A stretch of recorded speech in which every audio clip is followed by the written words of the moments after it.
It seems as though DC fans will not be in a Justice League movie. At least not yet. Actually, I'm happy about that at this time. When the JLA movie was announced last year, it seemed to be more like a reaction to the Avengers movie rather than its own celebration of DC comic book characters on the big screen. The disconnect between Warner Brothers and DC's marketing towards their fans has been long pedigreed. It took so long with the announcing of the making of Superman the Man of Steel, a movie in which Zod is the main supervillain, just like Zod was the main supervillain of the Bryan Singer sequel to Superman Returns, named The Man of Steel. We could have had that movie 5 or 6 years ago. Neither Brandon Routh, Henry Cavill, or Tom Welling would be the Justice League Superman, nor will Christian Bale or Joseph Gordon-Levitt be the Justice League's Batman. So off the bat, Warner Brothers and DC should not have tried to Avengerize this movie with having Darkseid as a reported main villain of the first film. Quick rundown, Darkseid was a brainchild of Jack Kirby, who initially stole his own idea when he went to Marvel to create Thanos. Thanos would later be his own fleshed out character, but that's how he started. So there are 3 issues. 1, people playing major roles such as Superman in one movie would not revise that in the Justice League movie.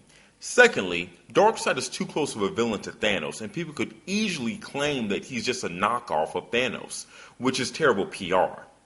And third, even if this movie was to be released in 2015, you cannot start off with Darkseid as the main villain because you have really nowhere to go from there in terms of scales of threats that the heroes would have to face.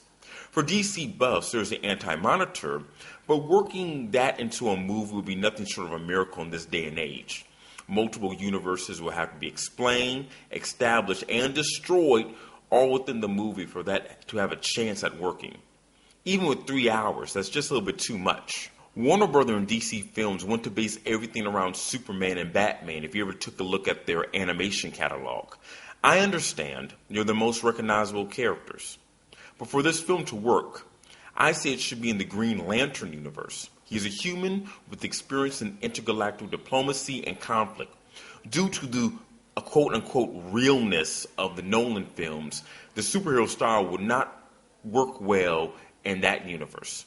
And if it's in the Superman Man of Steel universe, Superman is far too powerful compared to the rest, and the other members would seem unnecessary. That said, this still should take place in Gotham with Batman as the focus. For all the geeks out there, Alan Scott, the first Green Lantern with a cape whose powers are magic-based, was in Gotham the majority of his Golden Age career. I suggest pulling from Batman's rogue gallery that are the superpower type, Clayface and Man-Bat, with a few completely new superpowered villains in the mix.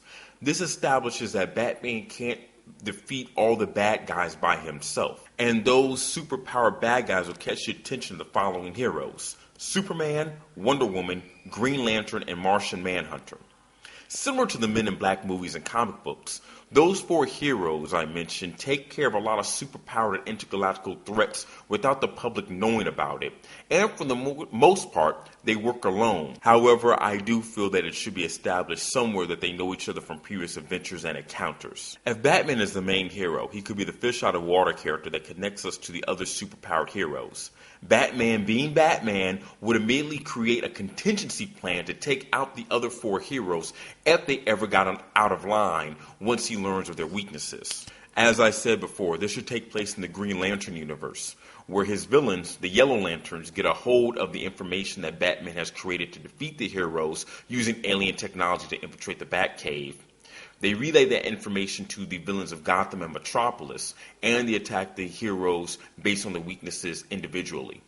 Ultimately, of course, the heroes will band together with the help of the military to defeat the Yellow Lanterns with a few good melee villains from the Wonder Woman, Superman, and Batman rogue gallery. They band together to form the Justice League. Join me next time when I make sequels to an accessible Justice League movie franchise. Be free to make a comment below, subscribe, and take care.